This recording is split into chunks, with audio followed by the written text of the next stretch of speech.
Hey everyone, welcome back. I personally love the show Critical Role.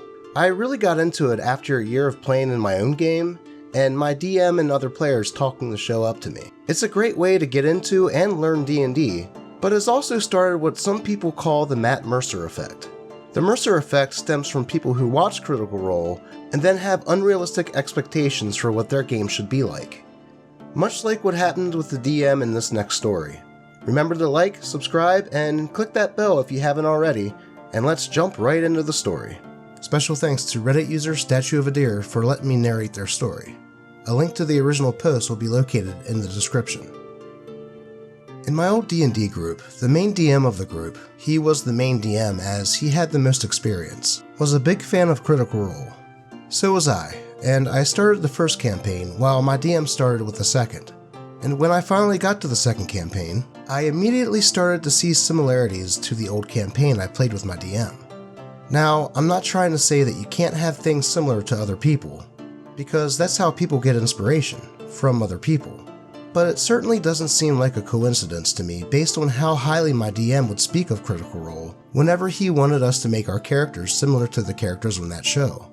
So he didn't seem to care about originality.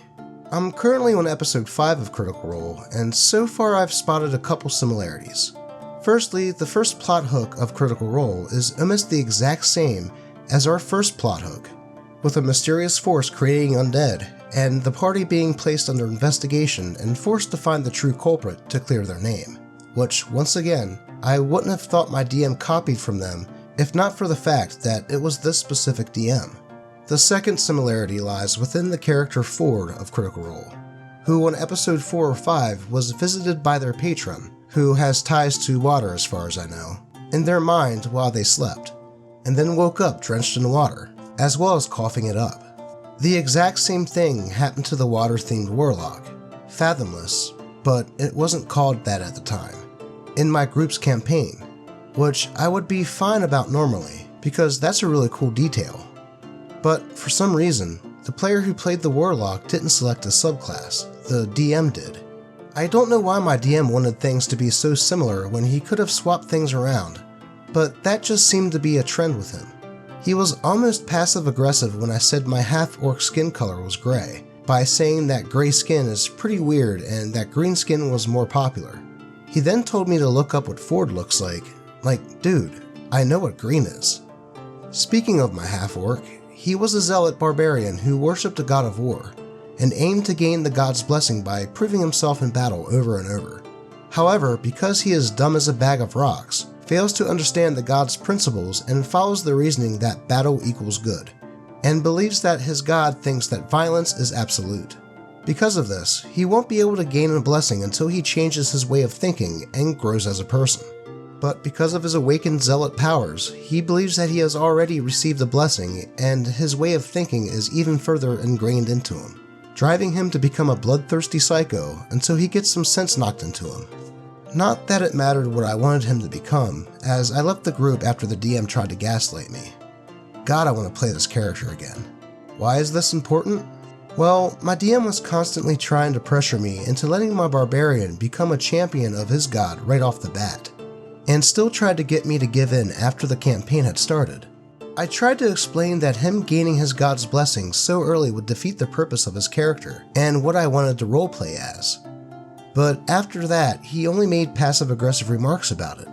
I realized that he just wanted to have a divine being interact with me like a cleric or a warlock would, which makes me think that he just wanted my character to be a cheap ripoff of Yasha, which would fit his theme apparently.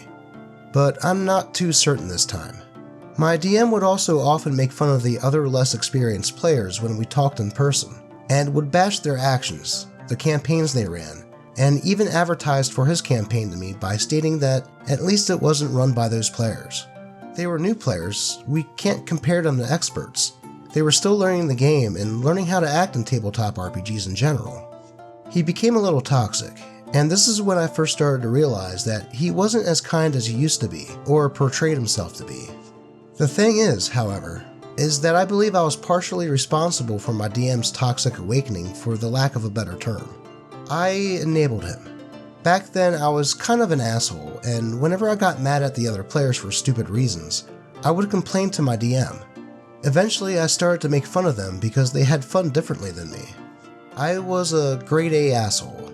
I think this made my DM more comfortable with doing it himself, and saw me as someone who wouldn't judge them for bashing their friends. I think my DM took it a little bit too far though.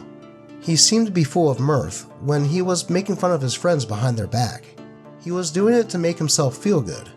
I think I was doing it because I was angry with no outlet. I started to feel guilty about making fun of my friends, and I stopped giving any sort of positive feedback. That didn't stop him though. He kept going, and I kept quiet. I never really stood up to him about it. I only really stood up to him when he eventually tried to get my friends to get mad at me because I didn't think that one of his encounters was fair. And then he told one of my friends that I had been talking about them behind their back. I don't hang out with those guys anymore. They weren't really my people anyway. All of them were nice, however, aside from the DM. Kind of ironic, isn't it? Me being an asshole inspired my DM to become an asshole, which led to him exposing my douchey actions when I decided I didn't want to be a jerk anymore. Anyway, I hope you enjoyed hearing me being a curmudgeon and complaining about my DM. At least the complaining is anonymous this time. Thank you for reading. It definitely did seem like the DM was taking things straight out of the second campaign of Critical Role. And OP said he wasn't sure of some things since he's only on episode 5, but after my watching campaign 2 for a while, I definitely noticed some other things. And OP is right. Taking inspiration from certain things that you like is one thing, but ripping them off entirely is another, and shows a lack of creativity. Also, the DM and OP talking behind the other players' backs is a really scummy thing to do. Thankfully, OP realized the error of his ways and is trying to be a better person. It reminds me of the old saying, if somebody talks to you about somebody behind their back, they're probably doing the same to you. Have you ever had experience with the Matt Mercer effect in your D&D games? If so, I would love to hear about it in the comments. Anyways, I've been the Doge. I appreciate all of you, and hope all your rolls are natural 20s. Until next time.